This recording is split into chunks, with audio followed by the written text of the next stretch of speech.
Candyman, Candyman, Candyman, Candyman.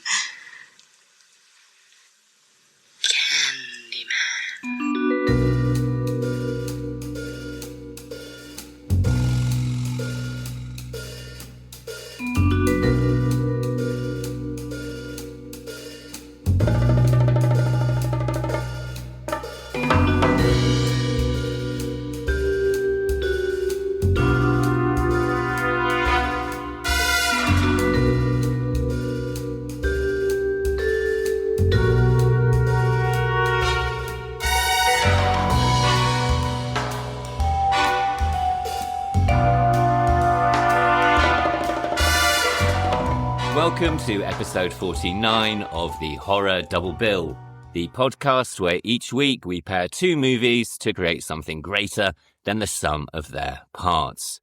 I'm Craig Johnson, and this week it is the podcast's first anniversary, so I'd just like to say a couple of things before we go any further. Being completely honest, it feels almost unbelievable that I've now been doing this for a year, and so I'd just like to say, first and foremost, a huge thank you to every single person who listens.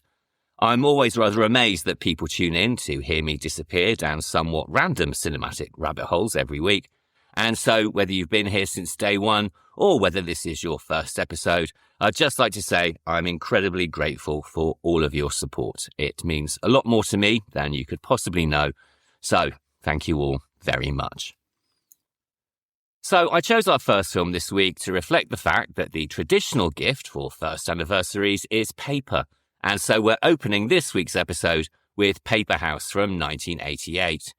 This stars Charlotte Burke, Glenne Headley, Elliott Spiers and Gemma Jones, and marked the feature film debut of British director Bernard Rose.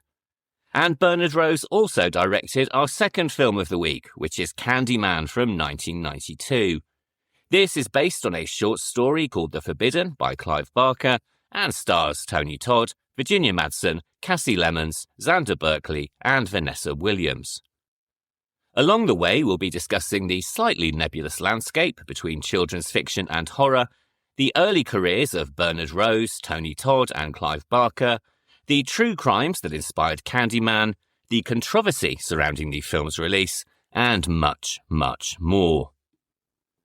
But before we do any of that though, as always, I'd just like to mention the main sources that I've used for this week's episode, all of which will be listed or linked in the show notes.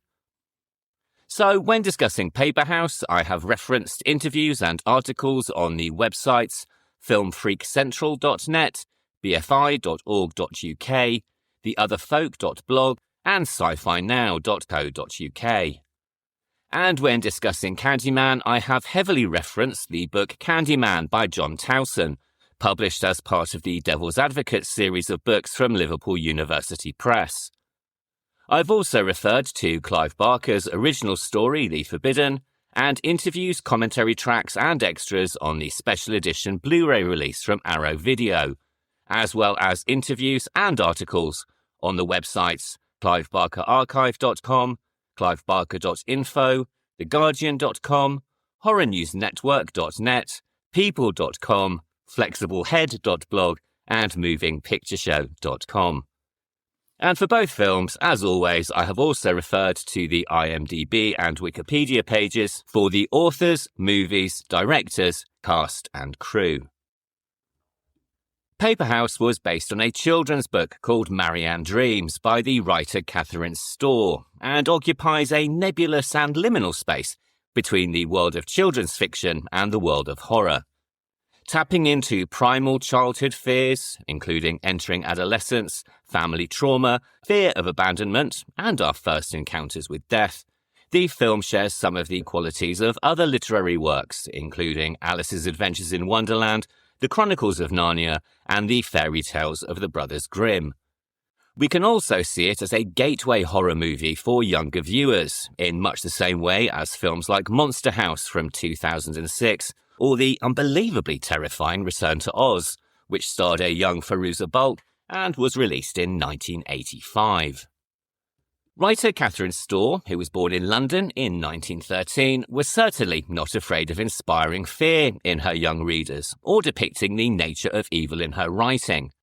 She once said that its purpose was to help children understand that evil is, quote, something they already know about or half know. It's not something right outside themselves, and this immediately puts it not only into their comprehension, but it also gives them a degree of power. End quote. This premise formed part of a lecture titled Fear and Evil in Children's Books that she gave as part of a keynote speech at the UK's first academic conference on children's literature in 1969. In this, she argued that acts of cruelty and violence found in children's books help young readers to acknowledge the dark and conflicting feelings that they harbour from infancy, saying, quote, what we have to do is tell children that yes, these feelings exist in us as well as in you, and this is how, in our society, you should try to express them. End quote. And to be fair, she knew of what she was speaking. Although she never worked professionally with children, she had both a degree in medicine and also spent over 13 years acting as the senior medical officer in the Department of Psychological Medicine at the Middlesex Hospital in London. And she was also certainly not alone in this opinion. Maurice Sendak, the author of the children's classic Where the Wild Things Are, shared a similar perspective. He said that children need a safe place to air their emotions, deepest fears, and what he called inexplicable notions. And he described his own works as helping children, quote, master various feelings, danger, boredom, fear, frustration, and jealousy, and manage to come to grips with the realities of their lives. End quote. C.S. Lewis, the creator of the Chronicles of Narnia, held a similar perspective, once saying that since it is likely that children will meet cruel enemies, writers should teach them about heroic courage. And more recently, Philip Pullman, the creator of the His Dark Materials series, argued that because children are already fully acquainted with fear, pain, shame, and loss, stories should help them understand these experiences rather than avoid them. We've already spoken at length in this series about the horrors of the classic fairy tale, particularly those written by the Brothers Grimm, which often featured child abandonment, cannibalism, mutilations, demons, curses, and transformations. Though these were, of course, intended more as cautionary lessons in morality, rather than explorations of the developing child psyche. Beyond these, though, we can probably trace horror-tinged children's literature back to the Victorians, who, as we've already discussed, were fascinated with the spiritual and the Gothic, interests that began to filter into fiction for children. Alice's Adventures in Wonderland and Through the Looking Glass, while highly entertaining, are also truly nightmarish, featuring threatening adults, dream logic, insanity, and bodily distortion. But perhaps one of the most interesting examples from the period is Struwwelpeter, or Shock-Headed Peter, which was written and illustrated by the German psychiatrist Heinrich Hoffmann and published in 1845. Shock-Headed Peter is made up of 10 illustrated and rhymed cautionary tales, and is one of the first books for children to combine visual and verbal narratives, predating the comic book by many years. He created it for his 3-year-old son because he thought that, at the time, there was a lack of good books available for children. The tales include the title story about a boy who never washes, another about a little girl who plays with matches and, as a consequence, burns to death, some racist children who are dipped in ink to teach them a lesson, and perhaps most famous of them all, the story of the Thumbsucker, wherein a little boy called Conrad has his thumbs cut off by the Scissor Man as a consequence of his bad habit. Since its publication, it has been incredibly influential and has been adapted for stage, film, and opera, including a multi-award-winning 1988 British production, adapted by the Tiger Lilies and featuring one of my favourite performers, Julian Bleach. As the world moved into the Edwardian era, these themes became even more prominent. The writer E. Nesbit frequently featured supernatural threats and ancient evils in her work, while J.M. Barrie's novel Peter Pan is, if you read it today, actually far darker than you might remember, filled with death imagery, predatory adulthood, lost children, and existential loneliness. This becomes all the more apparent on reading Barrie's original manuscript, which was discovered and then published in 2019, and which is, much like Alice in Wonderland, a far cry from the sanitized versions produced by the Walt Disney Company. By the time we reached the 1950s, the seeds planted in the pre-war and interwar years had taken root, and modern children's uncanny literature truly began. 1954 saw the publication of The Children Agree No, the first in a series of supernaturally tinged books by the writer Lucy M. Boston, while Marianne Dreams was published in 1958. Although not out-and-out horror, they dealt with dark post-war anxieties and also paved the way for what was to follow, namely the works of writers like Joan Aiken, Alan Garner, and Roald Dahl, who alternated between children's literature and more adult tales of unease. One particular favourite from this period is The Ghastly Crumb Tinies by Edward Gorey, which was published in 1963. Gorey, who went on to win a Tony Award for the costumes for the 1977 stage revival of Dracula, possibly took some inspiration from Shock-Headed Peter, with his illustrated rhyming list of 26 children meeting terrible ends.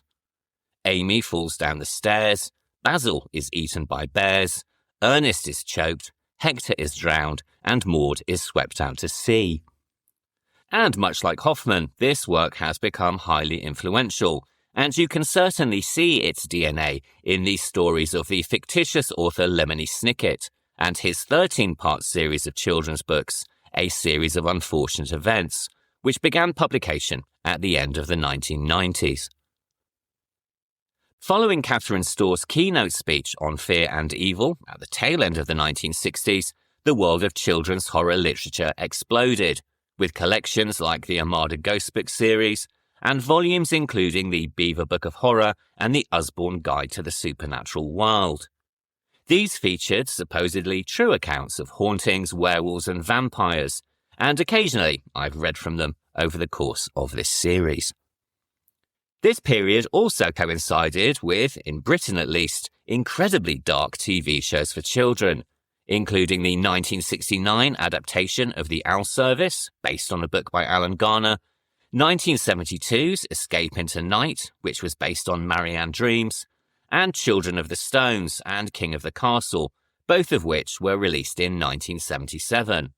Not to mention, of course, the dark and occasionally brutal British public information films aimed at children, which featured more deaths than a Friday the 13th movie, and which I've also discussed in earlier episodes. Meanwhile, in the States, 1981 saw the publication of Scary Stories to Tell in the Dark by Alvin Schwartz, a mixture of campfire stories, urban legends and folk tales that became enormously successful, partly because of the illustrations by Stephen Gammell, and these would eventually be adapted for the big screen in 2019 by horror maestro André Øvredal. The success of these books then paved the way for young adult series like Dark Forces, which began publication in the early 1980s, with titles like The Doll, The Game and Devil Wind. And this was followed by later collections like Point Horror, Fear Street and Goosebumps, most of which now need no introduction at all. Today, children's fantasy horror is everywhere, with writers like Anthony Horowitz, Darren Shan, Lemony Snicket and Joseph Delaney employing these same combinations of anxiety, fear and psychological insight used by so many writers before them. And while the subtext may now have morphed into the horrors of the modern world, including mental instability, drug addiction, toxic relationships and abuse, the intent to help younger readers explore their emotions in a safe and cathartic environment remains pretty much the same. All of which brings us on to our first film of the week, which is Paperhouse from 1988, based on the novel Marianne Dreams. This stars Charlotte Burke, Glenne Headley, Elliott Spiers and Gemma Jones, and was the feature film debut of director Bernard Rose. Bernard Rose was born in London in 1960 and became fascinated with visual storytelling and cinema from a very early age. By the age of 9, he was making his own Super 8 movies, and in 1975 he won an amateur filmmaking competition for the BBC, with his winning 3-minute short subsequently broadcast on the channel. One key inspiration was director Nicholas Roeg and his 1973 movie Don't Look Now. Rose first saw this when it screened in the UK as a double bill with the folk horror classic The Wicker Man, which must have been quite the combination for a 13-year-old boy. Of this experience, he later said, quote, "I saw them one after the other and was completely blown away by Don't Look Now. It was poetic, terrifying, moving, emotional, and believable. It was and still is my favourite horror film." And then I remember watching The Wicker Man. And when horror fans say, "Oh, isn't The Wicker Man great?" I go, "It's all right." Because after seeing Don't Look Now, The Wicker Man just looks so dull and flat. What Don't Look Now has that The Wicker Man doesn't is a complete mastery of cinema. Don't Look Now is almost a silent movie, a brilliant, coherent, original and fantastic film that has enormous emotional impact. End quote. From here, he attended the National Film and Television School in London and also began working with the great Jim Henson, firstly on the last series of the original run of The Muppet Show, and then again on the nightmarish fantasy The Dark Crystal, which was released in 1982. On graduating with a master's degree in filmmaking, Rose entered the film industry through music videos, which had become an incredibly popular and often groundbreaking format following the rise of MTV. Rose's videos include Small Town Boy by Bronski Beat, Red Red Wine by UB40, and most notorious of them all, Relax by Frankie Goes to Hollywood. This is a less than subtle exploration of gay leather bars and sadomasochism that, along with the song it supported, was banned by the BBC.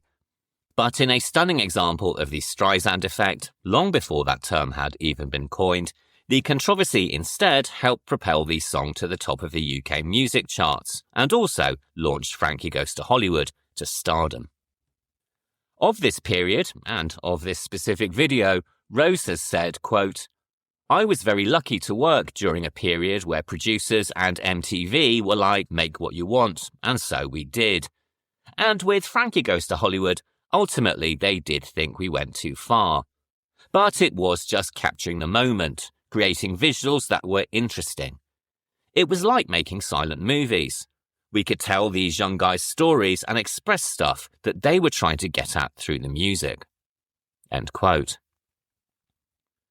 Much like David Fincher after him, many of Bernard Rose's music videos can be seen as miniature movies, developing the skills that he had begun to cultivate at the age of 9 and which he later honed at the National Film and Television School. It was only natural then that his next move would be into television, with the TV movie Labour of Love appearing in 1984, followed by episodes of a TV drama called Prospects in 1986. In the same year, he also directed a BBC TV movie called Smart Money, followed by another called Body Contact in 1987. And then in 1988, he released his feature directorial debut, which was, of course, Paperhouse. And now it's that time of the show where we are getting into spoilers for the book, the movie, and for those of you with a taste for retro British television, the children's TV series Escape into Night, which was the first adaptation of Storr's novel and originally aired on ITV in the UK in 1972. And you can currently find all episodes of this series, though unfortunately only in a very grainy black and white format, on YouTube. Although Paperhouse was based on Catherine Storr's 1958 novel, it must be said that she was less than happy with the adaptation, particularly Bernard Rose's decision to push the material into darker and more adult territory, replacing her more abstract horrors with a hammer-wielding father figure and introducing themes of potential child neglect, alcoholism, and possibly psychological abuse. She was also apparently less than happy with the ending, which is far bleaker than that of her original work, which comes to a far more positive conclusion. Rose was first introduced to the novel by his then partner and future wife, the British actor Alexandra Pigg, and the poetry of the writing and the central conceit was immediately intriguing. He later said of this, quote, "Catherine Storr was a child psychologist, so she wrote the novel from a position of knowledge rather than fantasy, and I think that underpins it. That's part of what's so powerful about it. There's something about the way that dreams operate in the novel that feels very accurate, and there was something very poetic and universal about the story that was unique in a spooky way." End quote. The basic premise of the book, film, and the TV series is essentially the same, though the stories do diverge somewhat as the different mediums progress. A young girl, Marianne, in the book and TV show, and Anna in the film, is confined to bed due to an illness, though in the TV show it's actually as a result of a riding accident. Drawing a picture of a house to occupy her time, soon after she finds herself visiting the house in her dreams, and as she gradually becomes more ill, finds herself becoming increasingly trapped, with attempts to make things better by changing the picture, only making matters worse.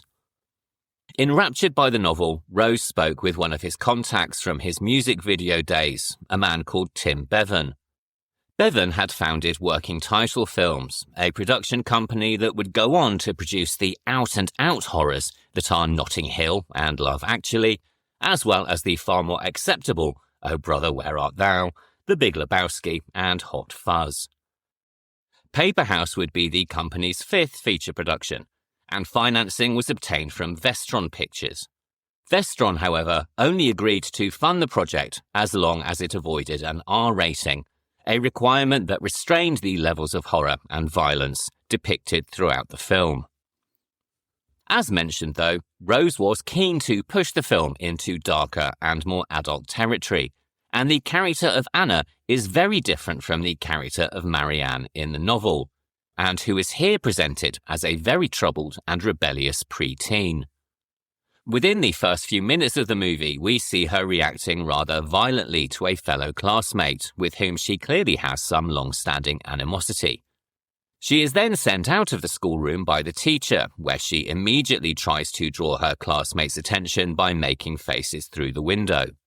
Told off again by the teacher, she complains of being unwell, and the audience is left to guess whether this is the truth or simply a bid to gain more attention. When she does indeed faint and is collected by her mother, she tells her that she faked the entire thing. And though we later realise that this was itself a lie so that she could go horse riding, it is quite clear that Anna has, at best, a passing relationship with the truth. She even later lies to the doctor about her condition, saying that she has never had any fainting spells, which is presumably another ruse to get her out of the ordeal of staying in bed. Anna is played by Charlotte Burke in her first and only film performance, and who was chosen from over 1,000 girls during an open casting process. In my opinion, her performance is rather uneven, but it was widely praised at the time of the film's release and also, even today, in retrospective reviews.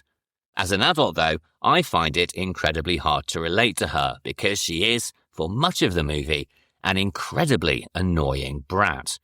As we will discover, though, there may be underpinning reasons for this, and that it likely stems from her dysfunctional family background, more on which later.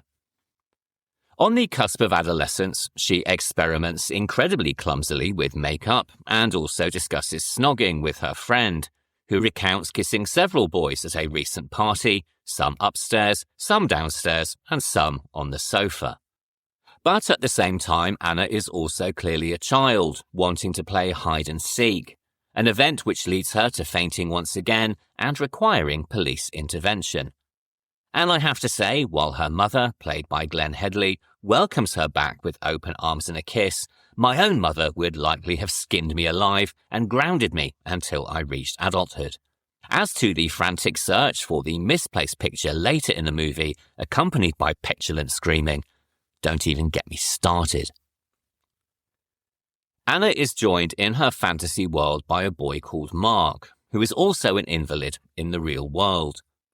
He is played by a young actor called Elliott Spiers, and I would venture to say that his performance is better than Burke's, especially given that some of the written dialogue is rather clunky at points. Tragically, Spiers died in 1994 at the very young age of 20, when he suffered an adverse reaction to anti-malaria medication during post-production for his second and final film, Taxandria. This knowledge gives the character of Mark and the climax of the film a tragic resonance, and one can only wonder where his talents might have led him had this not been the case. Mark, we learn, suffers from muscular dystrophy, which is revealed to us and to Anna by an incredibly indiscreet doctor who seems to never have heard of patient confidentiality.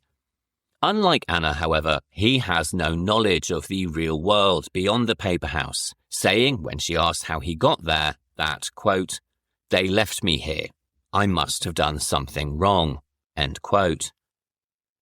Who they are and what his wrongdoing might have been is never explained or referenced again, suggesting that it is some form of guilt that he holds inside, possibly as a result of his illness.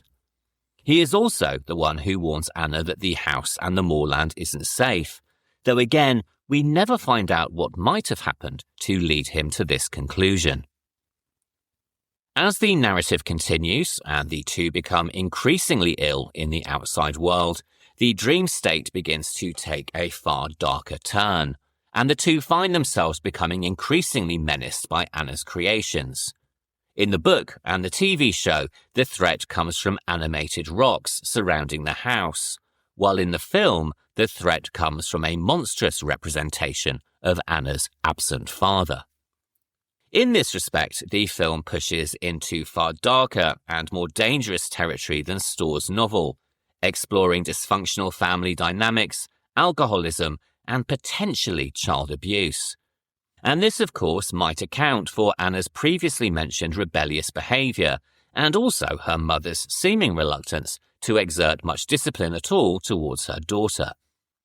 Dad is ostensibly away working, but as one commentator has suggested, he may well actually be away at some form of drying out clinic. At the very least, there are suggestions that his drinking has certainly taken its toll on his family. We first encounter him in a photograph being developed by Anna's mother in her darkroom, his face distorted by the ripples of developing fluid and eventually blackening under the chemical influence when the print is left in the tray for too long. When Anna attempts to draw him, she declares that he looks like a madman, and then goes on to tell her mother, "I think he looks drunk. I hate it when he's drunk." This causes her to scribble his face out in the first of many alterations to her picture that will have nightmarish consequences in the dream world. First, we see him lunge towards the camera in one of the film's only and genuinely effective jump scares, and then he appears as a silhouette on the Paperhouse skyline, his voice rumbling across the moorland as he calls for his daughter and screams at her that he is blind, a consequence of her scribbling at his face with her pencil. He then becomes not the figure of rescue that Anna had originally hoped for, but a figure of terror, wielding a hammer accompanied by discordant screeches on the soundtrack as he strides across the moors and attempts to break into the house. Played by the British actor Ben Cross, he is also responsible for the film's most uncomfortable moment, when he repeatedly thumps on Anna's chest as she lies screaming on the moorland. But as we later discover, this is in fact a filtering of reality into the dream world, with his lines and his actions really those of a paramedic called in to resuscitate Anna when she falls into a coma.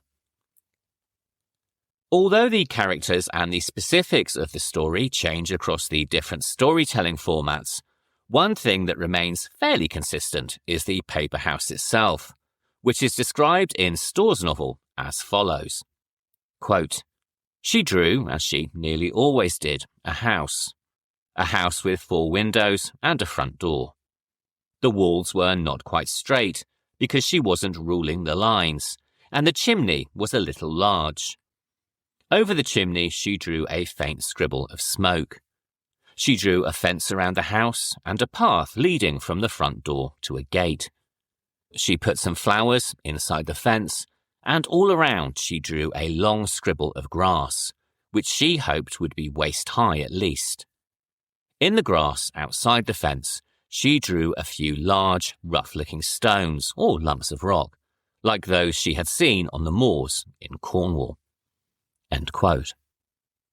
The house in the movie is certainly impressive, capturing the distortions of a child's drawing made flesh and rising from its moorland setting like a giant grey monolith.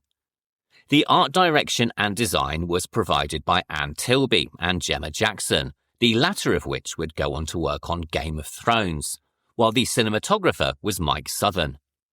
On his website, Southern recalled that the filming process allowed him to explore how his own dreams felt and what he called the, quote, paradoxical, surreal reality that can haunt the hours after one wakes, end quote. Although some external shots of the house were filmed on Dartmoor in England, the majority was filmed on a soundstage at Pinewood Studios to give as much control over lighting and atmosphere as possible. Much of this was facilitated by a mid-1980s slump in the British film industry, which allowed a relatively low-budget movie access to studio spaces that would normally have been far outside their reach. Within the soundstage, the moorland was kept alive by UV lights and regular overnight watering, to the extent that by the end of the shoot, the team had effectively created their own microclimate, with various forms of wildlife establishing themselves across the set.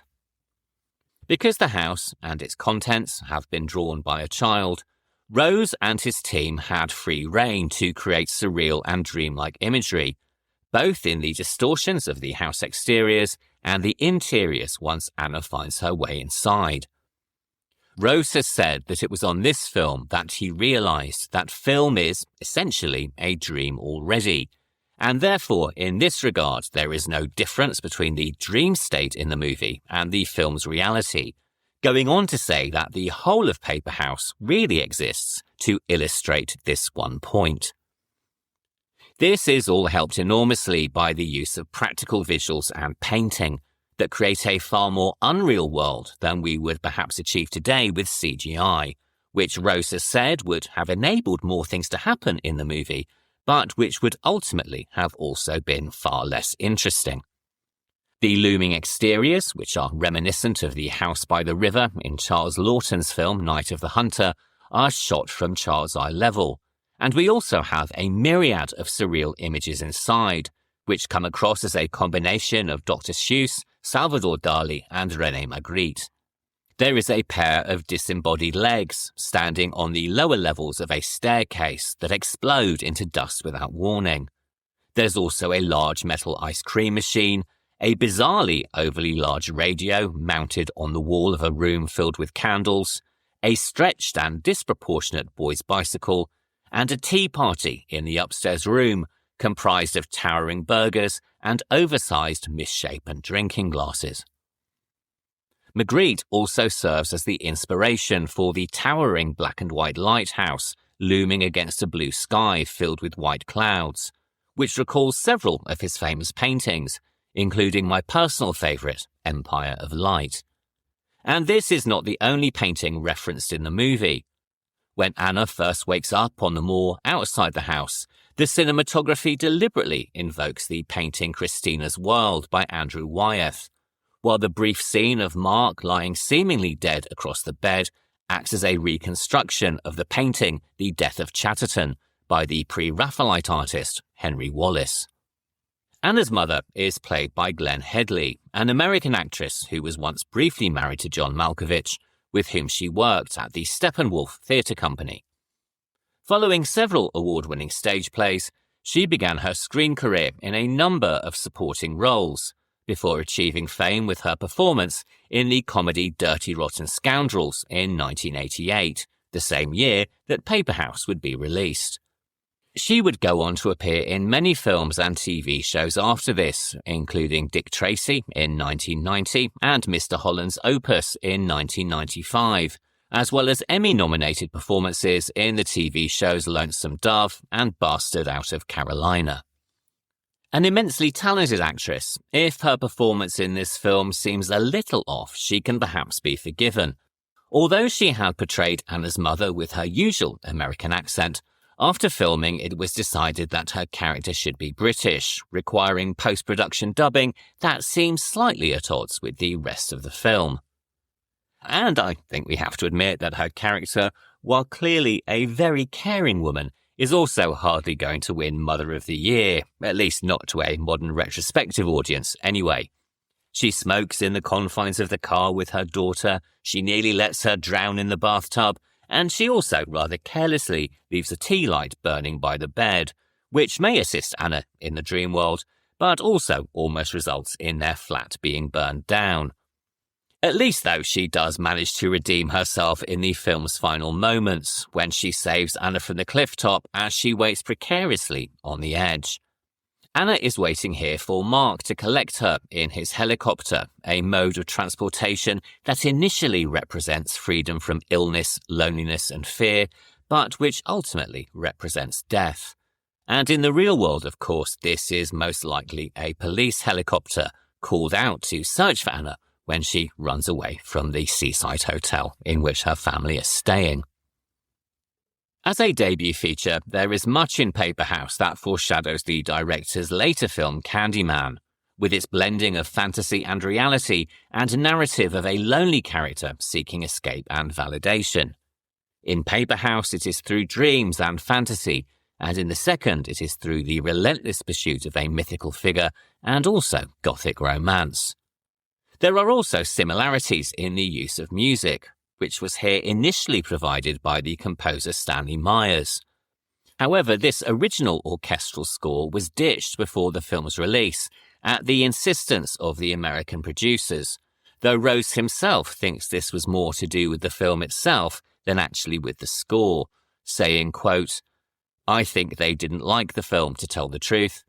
They thought it was too strange and arty, and they thought if maybe they put a more aggressive score on it, it would somehow punch it up a little." End quote. The score was handed over to Myers' assistant, Hans Zimmer, who would go on to score films including the Dark Knight trilogy, Inception, Gladiator, Interstellar, and Dune.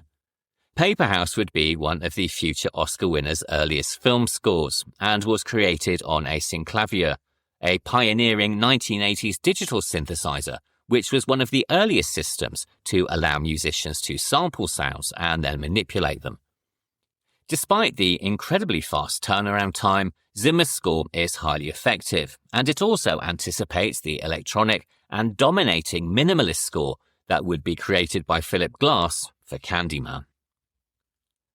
Paperhouse, new score and all, was completed just in time for its premiere at the Toronto International Film Festival, with Bernard Rose delivering the print personally after flying to Canada with the film in his luggage. Critically, it was very well received, with Rose recalling that after the premiere, one patron gave him a thumbs-up sign in passing, and this was someone who he would later discover was the film critic Roger Ebert. And Ebert would go on to give the film an incredibly positive review, saying that it was, quote, "a film in which every image has been distilled to the point of almost frightening simplicity. This is not a movie to be measured and weighed and plumbed, but one to be surrendered to." End quote. Sadly, though, audiences were less than willing to surrender, and the film was not a commercial success, something that Bernard Rose commented on in a later interview with the website Sci-Fi Now. Quote, "It was always very well regarded, but completely ignored commercially. It was never a huge success in theatres. It got mixed reviews, but people in Hollywood liked it because they thought I might be somebody who could make thriller and horror films, which wasn't wrong.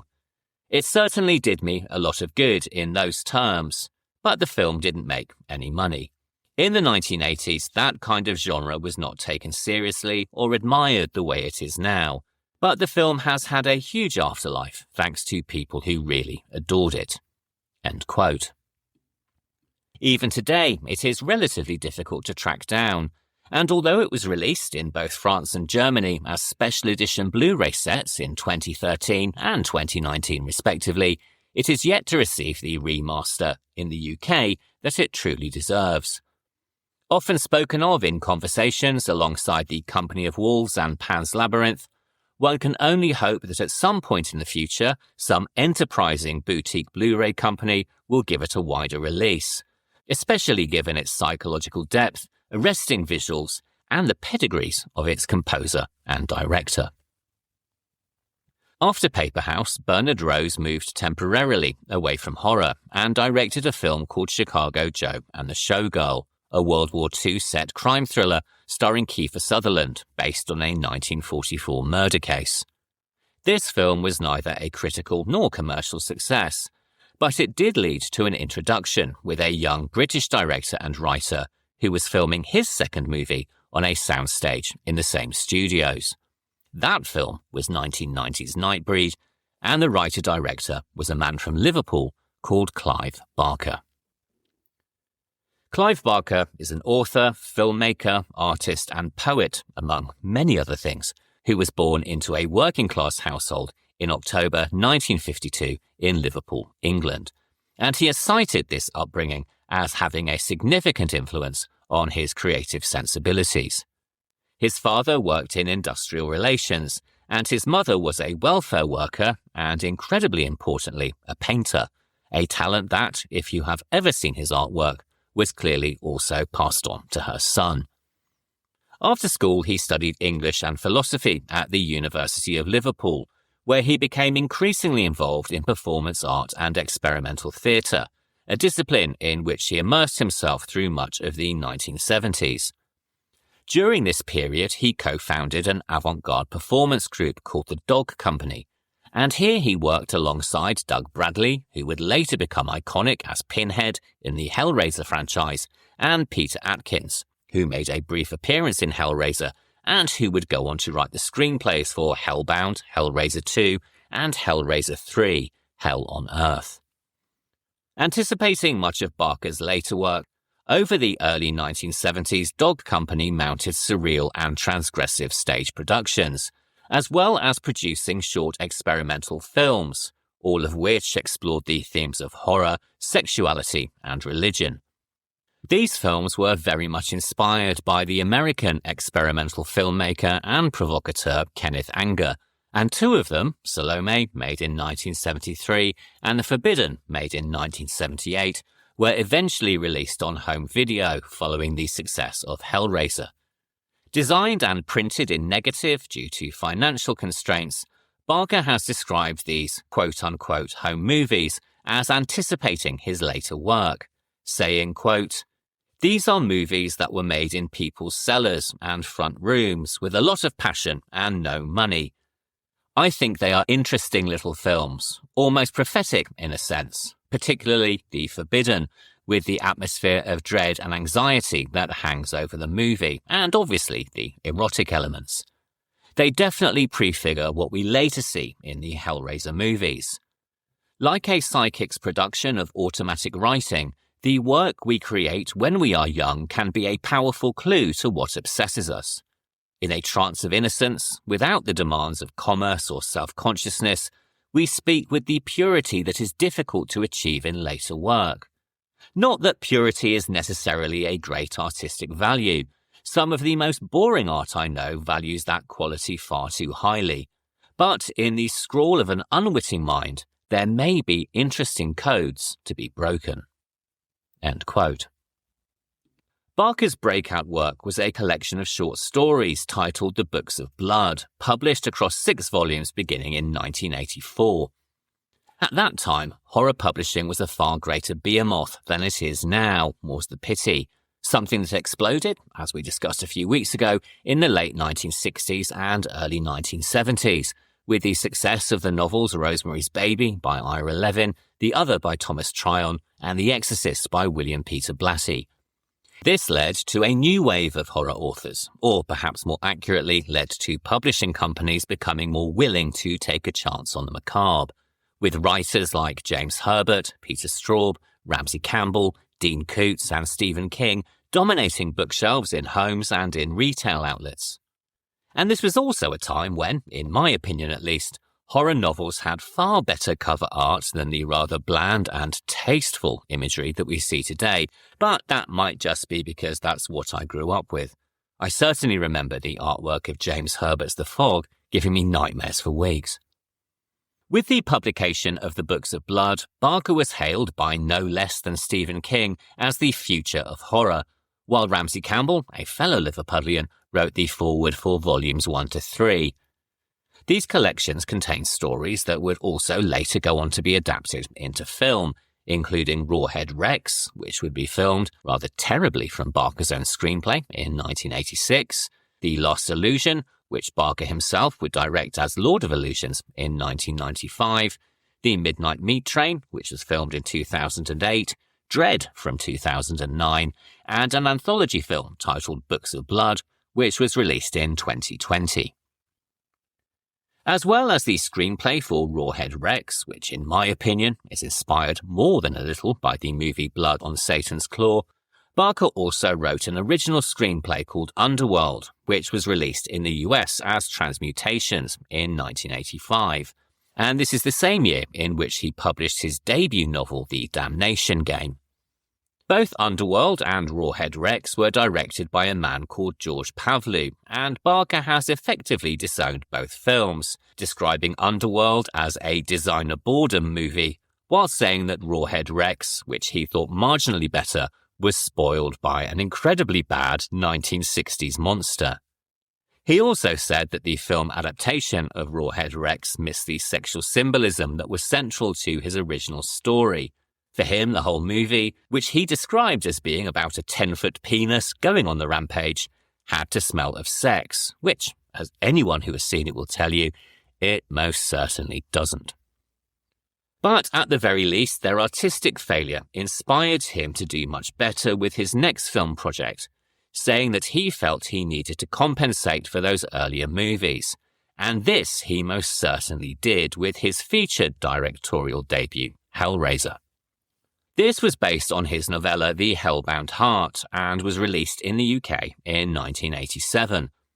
We'll be discussing Hellraiser later in the series, but it's fair to say it was a resounding success, earning over 30 million worldwide from a budget of just 1 million.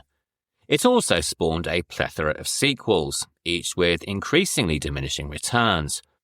However, post-production on Hellraiser was not a happy experience, with production company New World Pictures convincing Barker to redub many of the characters with American accents, despite the location being quite blatantly central London. 1987 also saw the publication of Barker's second novel, Weave World, an urban fantasy about a magical world hidden inside a carpet. And he followed this with the 1988 horror novella Cabal and my favourite of his novels, The Great and Secret Show, which was released in 1989.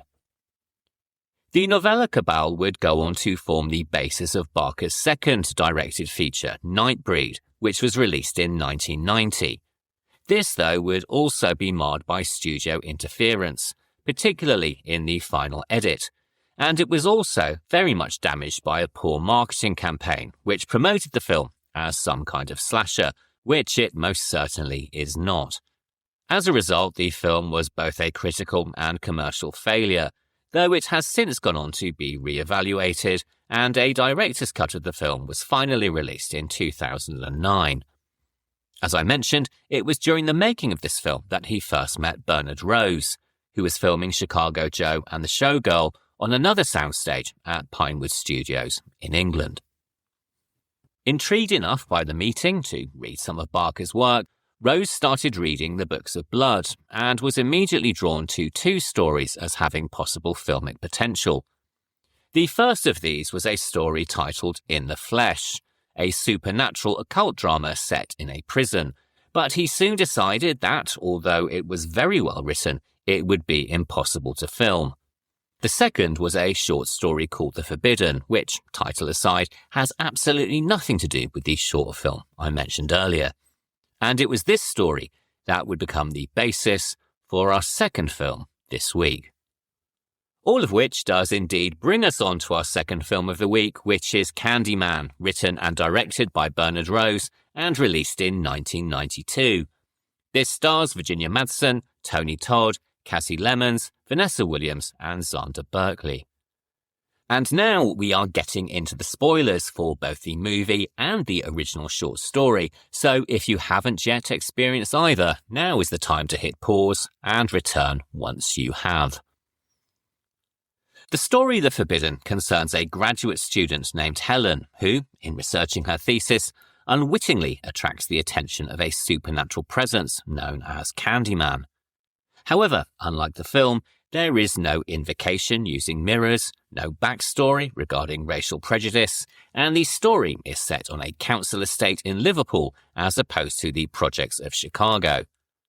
Of the adaptation, Barker has said that it was very much Bernard Rose's baby from the outset.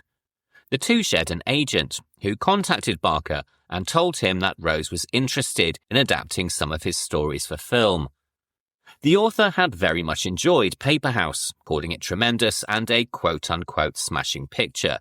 And although he story conferenced with Rose and had some oversight, he said at the end of the day it is very much the director's film, going on to say that he considers it a tremendous piece of work.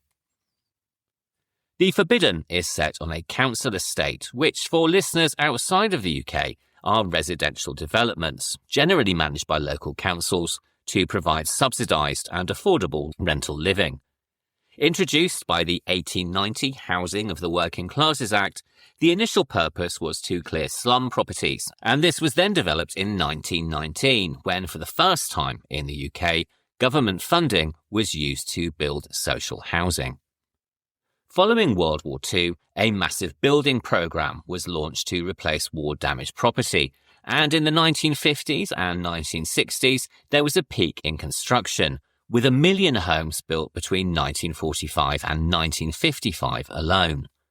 A noble and worthy effort, to be sure. However, many of these new developments were brutalist high-rise tower blocks, with once vibrant communities demolished and then placed one on top of the other to conserve space. By the 1960s and 1970s, inner-city tower blocks became synonymous with crime and urban decay, something which Barker himself called an architectural and sociological disaster, adding that in at least 2 or 3 cases, the buildings simply collapsed. In The Forbidden, the council estate is called the Spectre Street Estate, and the reader gains an immediate understanding of Barker's perspective from the first 2 paragraphs of the story. Quote, "No doubt the estate and its 2 companion developments had once been an architect's dream. No doubt the city planners had wept with pleasure at a design which had 3 and 36 persons per hectare and still boasted space for a children's playground. Doubtless fortunes and reputations had been built on Spectre Street, and at its opening, fine words had been spoken of its being a yardstick by which all future developments would be measured. But the planners, tears wept, words spoken, had left the estate to its own devices. The architects occupied restored Georgian houses at the other end of the city, and probably never set foot here.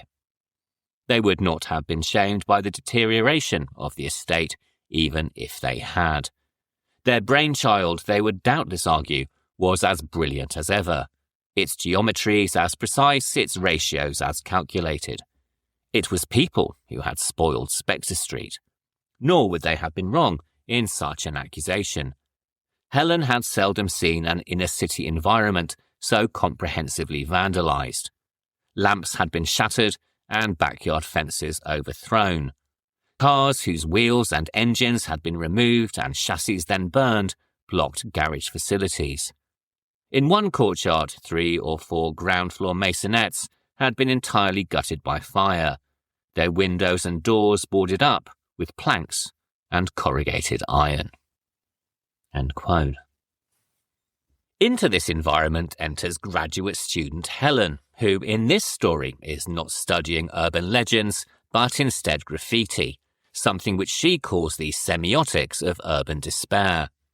Her husband, Trevor, who is even more obnoxious in the story than he is in the film, is rather mocking of her project, telling her that the theme has been explored 100 times.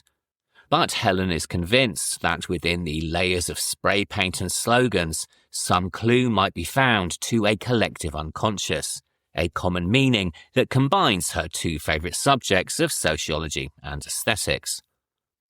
While photographing the paint-sprayed walls, she meets a young mother called Anne-Marie, who tells her firstly of the horrors of day-to-day life on Spectre Street, and then about a brutal murder of, quote, "a friend of the sister of the woman next door," end quote, who was cut to ribbons in his own room by a man with a hook, something that Anne-Marie says was a bit like Jack the Ripper.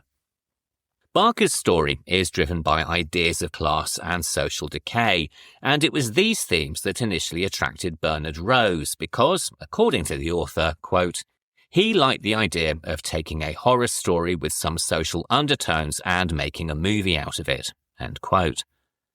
And as the film was going to be made with American money from propaganda films, both men agreed that the story should be migrated to the States because, as Barker put it, they weren't going to be interested in a story set in Liverpool.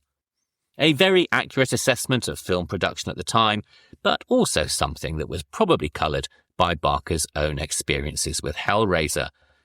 Rose had already been to Chicago while attending a film festival and had been fascinated by the city's architecture. Returning to Chicago to scout for locations, he reportedly asked to be taken to the very worst area of the city, and on this request was taken to the housing project of Cabrini Green. Much like many of the council estates in Britain, Cabrini Green had been originally constructed as a response to World War II and had been a low-rise apartment complex for workers, housing a mix of underpaid Italians, Puerto Ricans, Irish and African Americans. High-rise extensions were added to the project in the late 1950s and early 1960s, as a response to the population explosion. But by the mid-1960s, racial segregation had set in, with the population of Cabrini Green becoming predominantly African American. In 1966, a community activist called Dorothy Gautreaux filed a lawsuit against the Chicago Housing Association, alleging that its public housing policies were racially discriminatory and that they also perpetuated racial segregation. And this lawsuit was successful, a result which prevented the CHA from constructing any further projects in what had become predominantly African American areas of the city. In 1968, riots erupted in Chicago following the assassination of Martin Luther King, and Cabrini Green, due to its geographical proximity to the wealthier neighborhoods, was effectively cordoned off. The Chicago Housing Authority stopped maintaining Cabrini Green due to lack of funds, and the project quickly became run down and synonymous with an increase in vandalism and violence, something which was depicted in the media as an example of the failure of public housing. In the Devil's Advocate's analysis of Candyman, written by John Towson, the writer highlights that this depiction was both misleading and rooted in racial bias, saying, quote, "The sensationalist news accounts of delinquency and squalor in Cabrini Green failed to highlight the tenant activism and community action of the residents, most of whom were families. Many residents grouped together to support and protect each other and to protest against the negligence of the CHA. Indeed, the success of the Gautreaux case created a legacy that affected public housing policy not only in Chicago, but across the entire US, bringing an end to public housing high-rises and expanding housing opportunities. It led to the construction of more housing for mixed-income communities and brought about an end to racial discrimination in public housing policy." American popular culture tends to overlook positive tenant activism in its representations of city public housing and its residents. The power of the black working class collective and of social endeavour generally is less championed by the media, and undercurrents of racial and class discrimination remain in depictions of indolent poor blacks being themselves to blame for their situation. End quote. As we seem to discuss, rather depressingly, in every episode, nothing really changes much, does it? And we still see such arguments being made today, generally in media owned by billionaires. In the case of Cabrini Green, the disinvestment and ghettoization at the hands of the CHA and the Chicago governing bodies appear to have been the key contributing factors in the deterioration of the area, while high levels of poverty eventually led to an increase in gang activity and control. And this was certainly the case both when Rose first visited the project and also during filming. The producers worked with the Residents Association and employed local youths to act in the film, while Rose negotiated with the controlling gangs to also hire them as extras, ensuring that filming could be completed while also ensuring protection. And it is these very gang members who follow Helen and Bernadette as they first visit the project, adding a realism to the movie and, of course, to its central themes. Even then, though, the atmosphere was still somewhat volatile, and actor Cassie Lemmons, who plays Helen's ill-fated friend Bernadette, later recalled someone shooting at one of the generators, though she also went on to say, quote, "Cabrini Green is particularly notorious, and you don't know from what you see in the news flashes or from what you hear what you are going to find.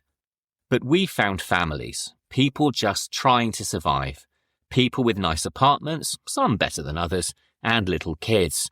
You know, beautiful little children." End quote.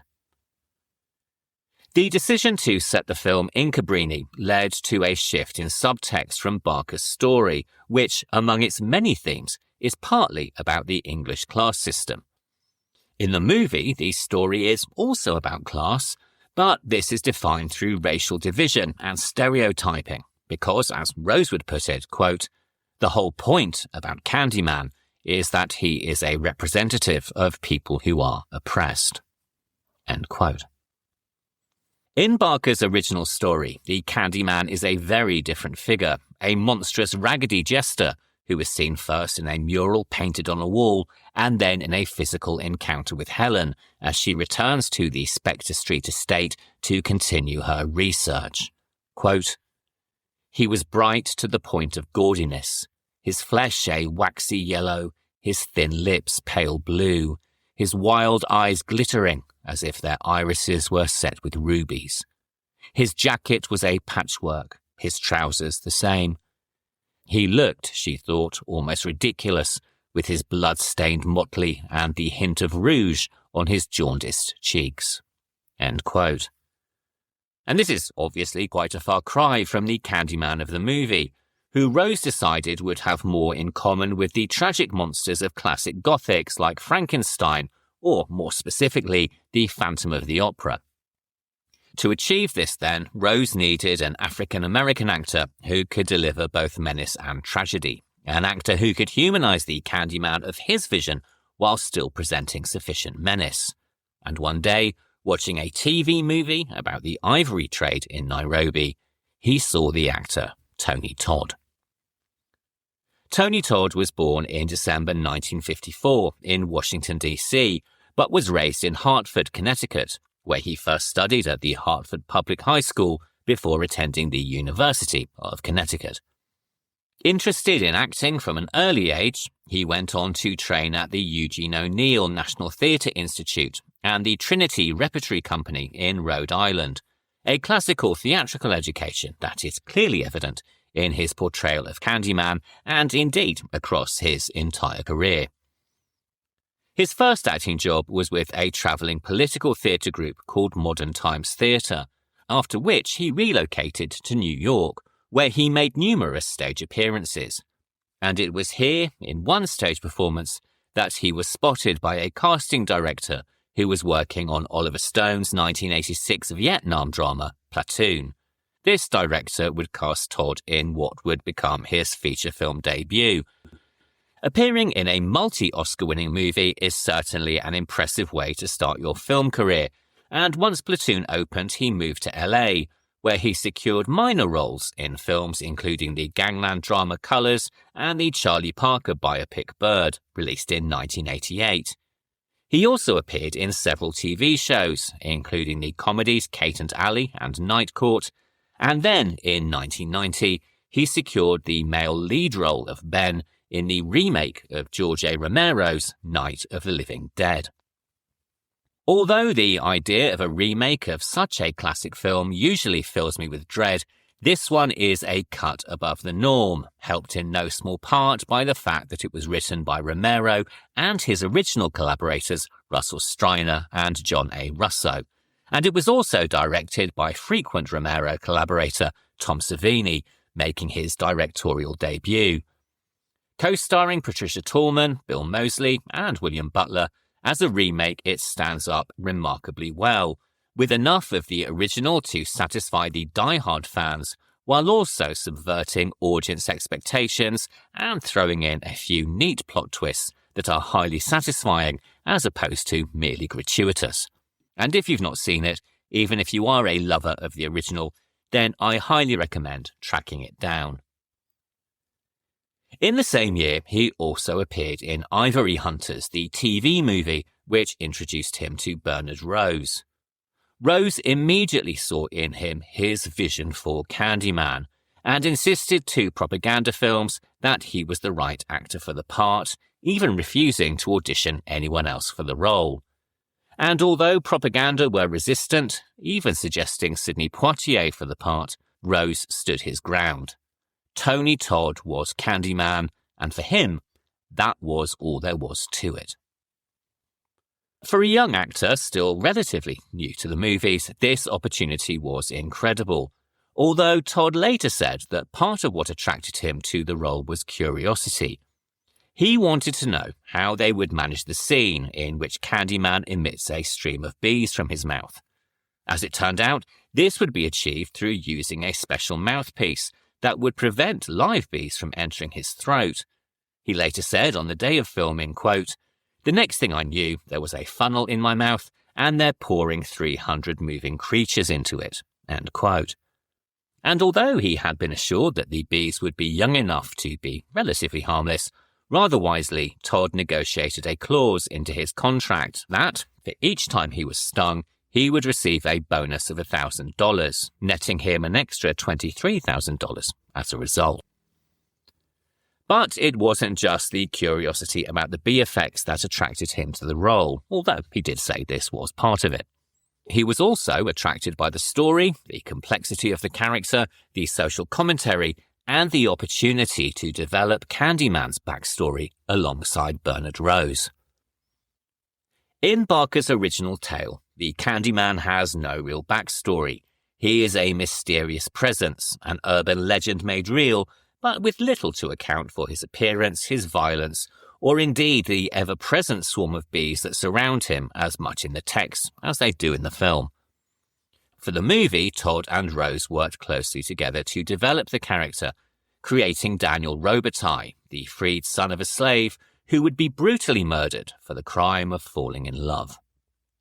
In a 2014 interview with the film magazine Empire, Todd described this process in detail, saying, quote, "We didn't want to make him just some generic bogeyman.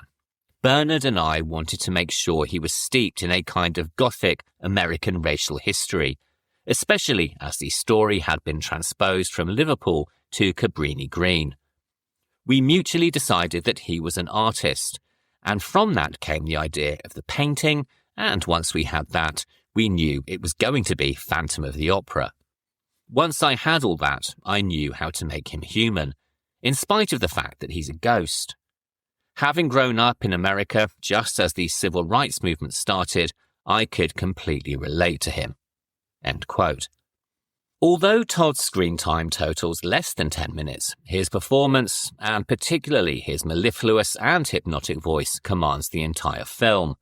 Standing at 6'5" and dressed immaculately in a fur-lined coat and period-accurate houndstooth trousers, Candyman is possibly the most dignified and classy of all of the horror antagonists, a seductive and charismatic villain with a domineering personality that is, in my opinion, head and shoulders above the likes of Jason, Michael, and Ghostface. Any actor can, and indeed has played those characters, but only Tony Todd can play Candyman. And this is something that became quickly apparent through the 2021 reboot, though more on that a little bit later. As Todd himself said in the same Empire interview, Candyman is unique, a powerful and demented force of nature who also walks with pride. As Daniel Robitaille was educated in the highest European society, Todd took fencing, riding and waltzing classes, while the fact that the character was an artist also gave an added dimension to the character, with the mutilation to his painting hand bringing his justified sense of loss and rage sharply into focus. But the casting of a black actor still made the producers nervous, to the extent that they insisted Rose meet with the NAACP to discuss the screenplay. But, as it turns out, in this they needn't have worried, as Rose recalled that they asked him why they were even having the meeting. They found the script to be fine, arguing, quote, "Why shouldn't a black actor be a ghost? Why shouldn't a black actor play Freddy Krueger or Hannibal Lecter? If you're saying they can't be, it's really perverse." End quote. But even then, Candyman did cause controversy at the time of its production and later on its release. The Chicago Tribune ran a story about the film under the headline, "Black Slasher Candyman Draws Fire Over Racist Depictions," and the African-American filmmaker Carl Franklin expressed concern about the film's representation of its black male antagonist. He likened Candyman's obsession with a white woman to King Kong, and objected to the fact that he seemed to be exacting revenge on his own community, which he felt would reinforce perceptions of black-on-black violence. He went on to say, quote, "There's no question that this film plays on white, middle-class fears of black people. It unabashedly uses racial stereotypes and destructive myths to create shock." End quote. This is a rather difficult thing for me to comment on. As I've said before, as a white, middle-aged and middle-class man living in England, I don't think I have much agency to discuss this argument with any real nuance or indeed any real insight. But the fact that the film has legions of black fans would suggest that there are plenty who would disagree with him. But even today, there are still those who argue that the film, written and directed by a white filmmaker, trades on race as a commodity, and I suspect this debate will continue for as long as Candyman remains in the public consciousness, which, given its enduring popularity, I imagine will be far into the future.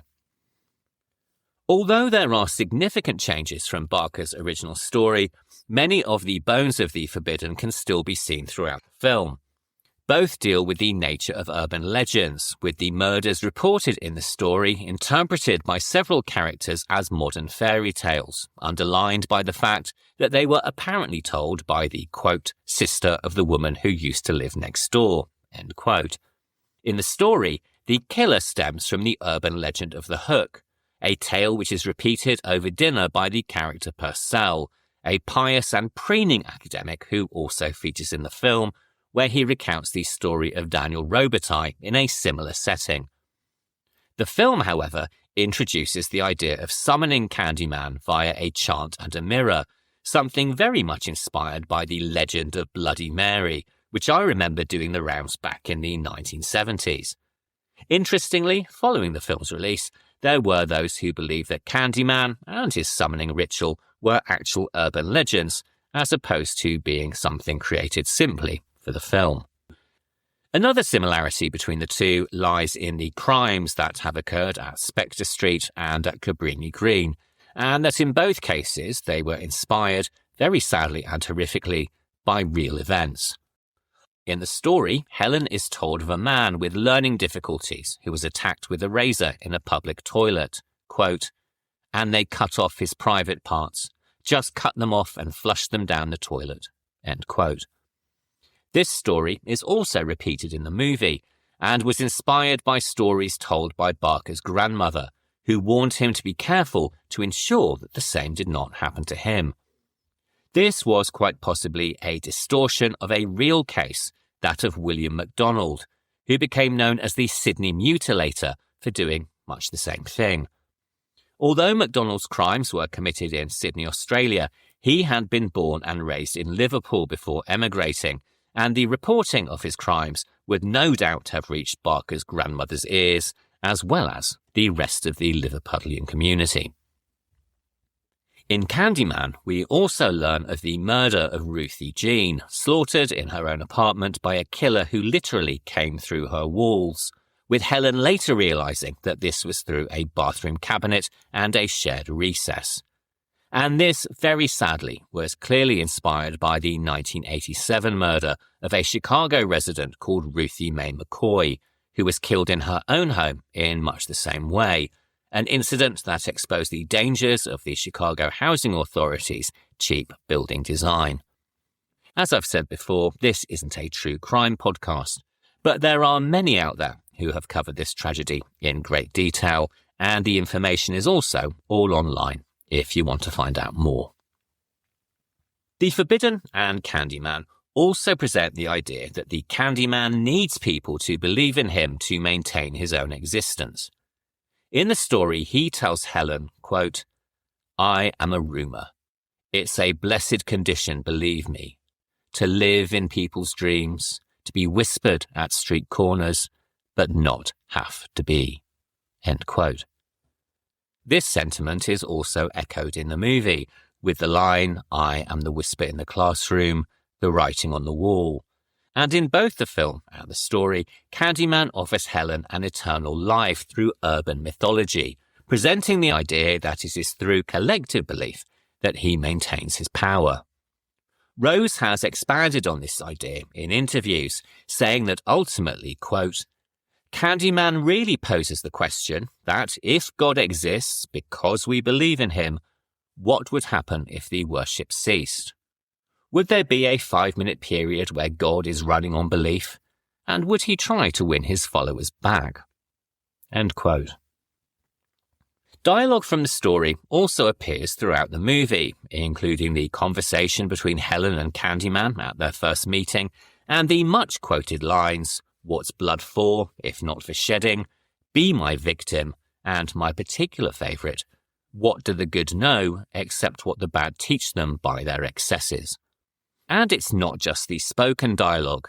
The graffiti, "Sweets to the sweet," appears in both versions, a line that originates from Hamlet and also the Bible, and was also inspired by a label on an English product called Lyle's Golden Syrup. For those outside of the UK, this is similar to maple syrup or molasses or honey, but is really not quite any of them. As its name suggests, it is a sugary, golden syrup that is used in baking and drizzled over pancakes, and it is manufactured in the UK by a company called Tate and Lyle. Rather bizarrely, since its first production in 1883, its label has featured a decomposing lion surrounded by a swarm of bees, with the legend, "Out of the strong came forth sweetness." And no, I really have no idea why they used that either. But bizarre or not, and let's face it, it is, these origins are also honoured in the movie, with Helen's last name changed from the Buchanan of the original text to Helen Lyle. Helen is played rather brilliantly, in my opinion, by Virginia Madsen, who was not actually the first choice to play the role. In an interview on the Arrow Video Special Edition release, she says that the role was originally intended for Rose's then wife, the actor Alexandra Pigg, with Madsen originally in line to play the ill-fated friend Bernadette. When Pigg fell pregnant, it was she who championed Madsen for the role, something about which the director was initially uncertain due to Madsen's icy-cold beauty. In another interview, she expanded on this further, saying, quote, "Bernard didn't really see me as Helen. I had to kind of grow into that. Bernard saw me as being too beautiful. He knew that I was a smart woman, that I was strong, that I was from Chicago, that I was down to earth, but physically he saw me as glamorous.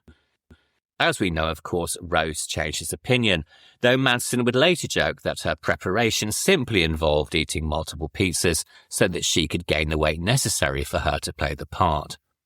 But this, of course, was not the only preparation that she undertook. Another aspect, very notoriously, were visits to a hypnotist, accompanied by Rose, who was given trigger words and techniques to induce her into a trance state for key moments, such as when Helen meets Candyman for the first time, and later when the two are in his lair at Cabrini Green. Madsen had said that she didn't believe she would be a good subject for hypnosis, but one visit to the therapist proved this wrong. And while it creates a dazzling effect on screen, particularly in the strange focus in her eyes during the key moments, she has said, quite understandably, that she would never allow another director to do that again. Although the film is, of course, about Candyman, it is also the story of Helen Lyle, a woman trapped in a loveless marriage who is betrayed by a cheating husband and then undermined by the supremely obnoxious Purcell. Helen is looking not only for the subject of her thesis, but also for self-validation and an escape from the solitude of both her work and stultifying domesticity. It is this that drives her deeper into her research and also into incredible risk-taking, entering Candyman's lair to take photographs as Bernadette wakes nervously outside, breaking into neighbouring apartments through a bathroom mirror, and then venturing into Cabrini alone, something that brings her into contact with a local drug lord who is using the myth of Candyman for his own ends. Helen is intelligent, curious, and brave, and even though some of her decisions are, admittedly, a little unwise, she is certainly not a victim of her own stupidity. It is quite apparent, as the story progresses, that her aging husband Trevor has chosen a young student as his lover, not just because he prefers them younger, but because Helen is a threat to his masculinity and intellect. And this is actually something we see from the very beginning, when he lectures his students on urban legends, despite knowing it's going to undermine her research. Even after her death, his memories of her are as a little homemaker, as opposed to the intelligent, vibrant, and intrepid woman that she actually is. Little wonder, then, that she finds both the myth and the reality of Candyman so seductive, a dynamic that draws the film into the world of Gothic romance. We've already mentioned that some commentators have found the dynamic between the two controversial, and this also extended to the American censor, who found the idea of an interracial romance between the two objectionable. As a result, the sequence between Helen and Candyman in his lair near the climax of the film was cut extensively, and Tony Todd was later critical of this, quite understandably, saying, quote, "They were okay with a tall black man covered in bees, but when it came to a little kiss, they suddenly got scared." End quote. The bees presented something of an issue for Virginia Madsen, who, as it turned out, was incredibly allergic to bee stings, something that was proven by multiple hospital tests before production began. To mitigate this, the scenes in Candyman's lair used baby bees that had yet to develop true stinging ability, and paramedics were also on site to provide adrenaline shots should an allergic reaction take hold. Even then, though, Madsen has recounted that filming this scene did cause anxiety, particularly given that she and Todd were housed within giant netting to prevent the bees from escaping, while most of the crew wore protective clothing and remained the other side of the net. And this is something that is more than a little reminiscent of Tippi Hedren and the filming of The Birds. For a while, the film seems to be suggesting that Candyman is all in Helen's imagination, and that her trance-like states indicate a form of psychotic fugue under which she goes on the rampage. And this is particularly true in the incredibly uncomfortable scene where she is strip-searched by the police. Even the graffiti on the wall in Candyman's den, which reads, "It was always you, Helen," could be interpreted as suggesting that she has been committing the murders all along. It is really only the killing of her psychiatrist when she is bound to a chair and the climax of the movie that prove otherwise, and in this light the writing on the wall takes on a very different significance. The paintings that surround it depict a very Helen-like figure as Candyman's historical lover, and so it is possible that, much as in Bram Stoker's Dracula, she is Candyman's love reborn, or, at the very least, the two bear a striking resemblance.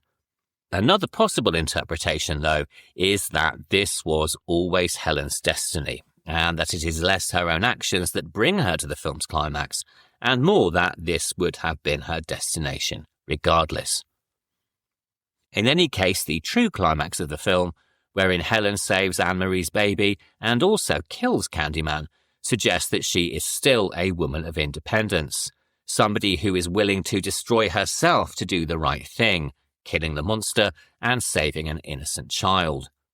The journey of discovery that she undertakes, then, is perhaps less an exploration of urban legend and more a journey to the heart of who she actually is, not the homemaker or the university student, or indeed even Candyman's victim, but a woman who overcomes the patriarchy and who is ultimately heroic, even though her fate reminds us of Nietzsche's warning about the consequences of fighting monsters. The epilogue of the film, where philandering Trevor finally gets what he deserves, is enormously satisfying, but this was not the ending originally written in either Barker's story or the original screenplay. In the story, Helen burns to death within the bonfire, possibly to become a legend, but then again, most likely not. And the original screenplay also took a different approach, with Helen's body bricked up behind a wall at Cabrini, one that is covered by a mural of her image, and therefore fully incorporating her into the myth. In the end, Rose went a different route, though the depiction of Helen's mural still appears beneath the closing credits, ensuring that the viewer gets the satisfaction of seeing Trevor's comeuppance while still retaining the core of the original idea. As well as the central performances, intriguing themes, and comparatively infrequent on-screen violence, Candyman is distinguished from other 90s horror movies by an ethereal and haunting score from the composer Philip Glass, who composed his tracks after seeing a rough cut of the finished film. Rose and his editor, Dan Ray, then made the final cuts against Glass's demo recordings, creating a synergy between sound and vision that was completed when the demos were orchestrated against the final cut of the film. From the minimalist notes beneath the opening credits to the gentle piano piece of Helen's theme, it is a beautiful piece of work, and it is a shame that, initially at least, Glass appeared rather embarrassed by the association. Believing himself to have been manipulated into writing a score for a blood and guts slasher as opposed to the more art house project he had believed it to be, he removed the film from his CV and was rather ambivalent about releasing a soundtrack album. This, however, seems to have been an initial reaction only. He subsequently allowed elements of the score to be used in the sequel and also collaborated with Rose on later projects, so perhaps the initial shock of Candyman was just a little bit too much. Candyman received its premiere at the Toronto International Film Festival in 1992 as part of the Midnight Madness segment, and was then released in the US on October the 16th, 1992. This, though, was only 6 months after the LA riots, following the acquittal of 4 LAPD officers charged with using violence during the arrest of Rodney King.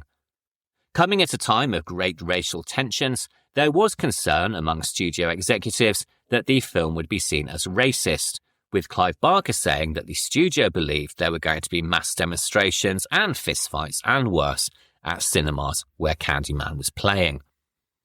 These concerns, however, proved unfounded, and the film was largely embraced by black communities. It also opened the way for its star, Tony Todd, to begin work with inner-city communities. Quote, "One positive thing I've been able to do, because gang members love that film so fucking much, I get a lot of work as a gang interventionist. We use Candyman to open up a dialogue, and we talk about things. One of my dream projects is a foundation where teenagers of different backgrounds can be taken someplace every year just to get them together and see that there's a different world out there. Talk to them about the disparities between culture and classes in this society, you know? and hopefully they come back and spread whatever joy they've got.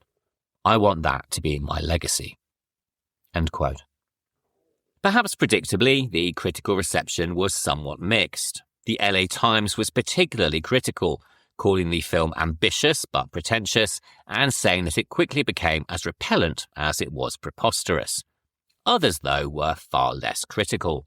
The Washington Post praised the performances and also the political subtext, particularly in the character of Anne-Marie, who has some very pointed dialogue regarding the connections between poverty, racism, and oppression.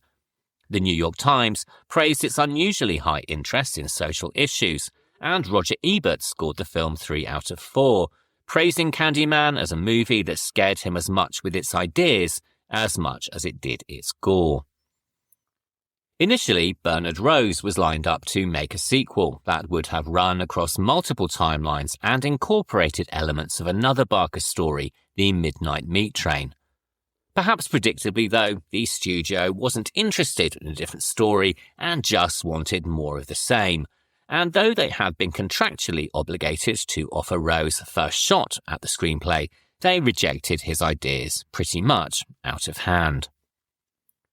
The first sequel, Candyman: Farewell to the Flesh, was released in 1995 and was directed by Bill Condon, who would go on to direct the brilliant Gods and Monsters in 1988 and the not quite so brilliant Twilight Saga: Breaking Dawn in 2011. Although Tony Todd himself was involved in elements of the screenplay which went much further to highlight themes of racism and segregation, the film itself was for me something of a disappointment, let down by rather pedestrian direction, despite superb performances from Todd and from horror icon Veronica Cartwright. It is at least better than the film which followed, Candyman 3: Day of the Dead, which was released in 1999 and went direct to video, which probably says it all. In 2021, the franchise was rebooted with a requel produced by Jordan Peele and directed by Nia DaCosta, but for me it was something of a disappointment. The ideas and the direction are excellent, particularly in the use of shadow puppetry, but from my perspective it is marred by the deaths of random characters who are barely introduced and hard to care about, particularly when compared to the deaths in the first film, which are painful to experience because the characters seemed far more real. It was, however, wildly successful and received good reviews from many critics as well as from viewers, so, as always, that's just my opinion. Following Candyman, Bernard Rose moved into other genre, including the historical biographical drama Immortal Beloved, starring Gary Oldman as the composer Beethoven in 1994, and Anna Karenina in 1997.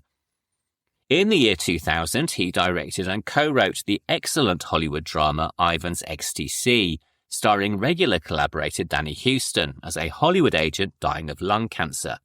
A scathing critique of Hollywood excess, it was particularly significant for its use of digital filmmaking, very unusual for the time, and marked him further as a groundbreaking and experimental filmmaker. It's a rather forgotten movie, based on a story by Leo Tolstoy, but it is definitely worth looking out for if you haven't seen it. He returned to horror with 3 later films: Snuff Movie in 2005, SX Tape in 2013, and Frankenstein in 2015, which reunited him with Tony Todd. I have to say, I haven't seen any of these movies, although some have said Frankenstein is among his best work, so that is something I plan to rectify as soon as possible. And as of the time of recording, he is currently in post-production on a drama called Lear Rex, based on William Shakespeare's King Lear, with an all-star cast including Al Pacino, Jessica Chastain, Danny Huston, and Peter Dinklage. Clive Barker continues to work across multiple media, including novels, comics, paintings, and video games. His novels include Everville, the follow-up to the Great and Secret Show, the Arabat series, Imagica, Sacrament, and the quite brilliant Cold Heart Canyon. This is a homage to the glory days of Hollywood, which, as we know and as he depicts, were not so glorious after all.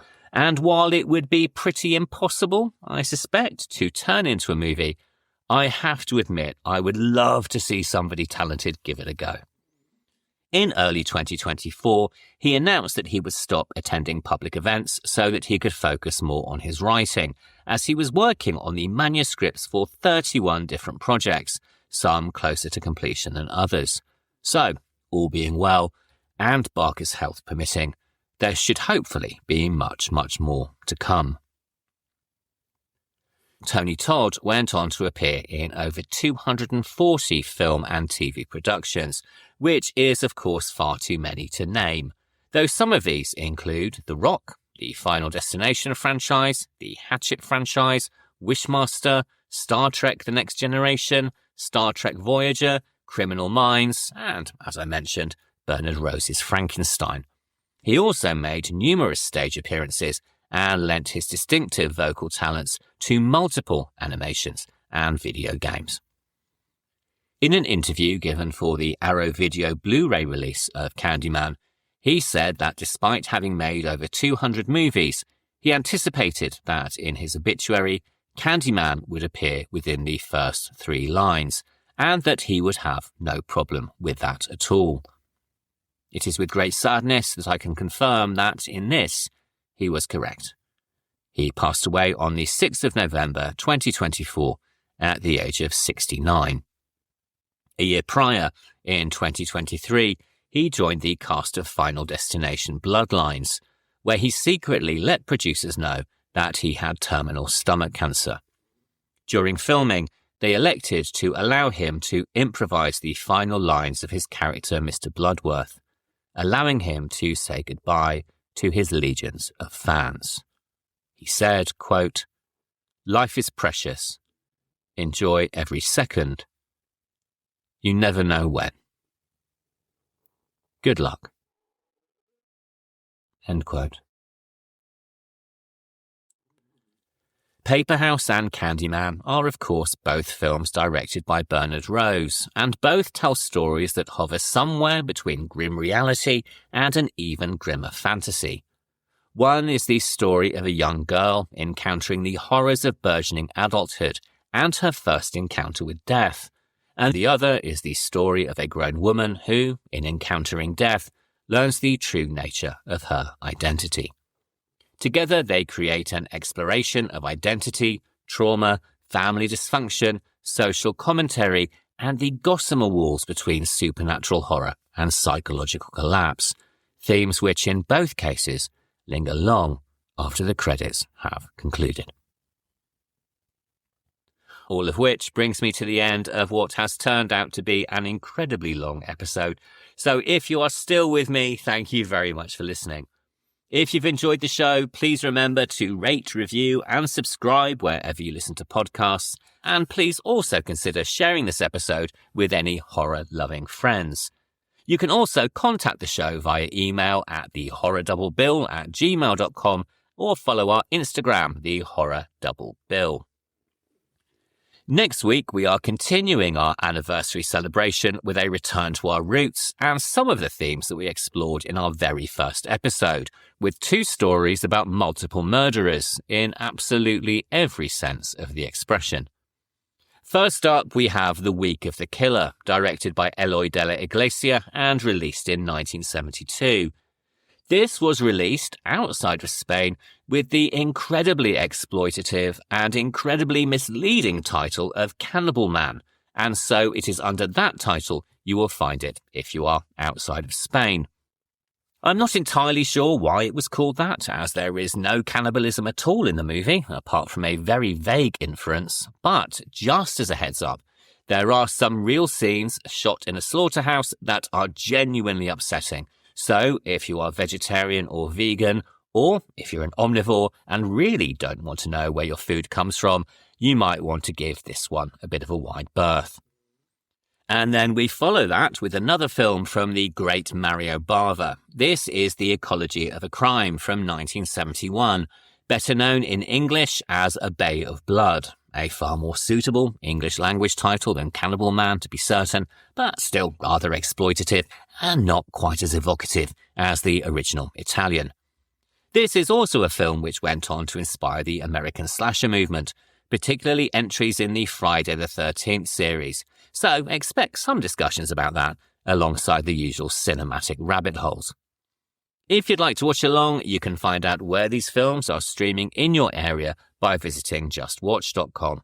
And if they're not available in your country and you have a VPN, you can also see where they might be playing in other regions. So I'll be back next Sunday for the discussion. Until then, thank you very much for listening. Thank you very much for the past year, and have a really great week. Goodbye.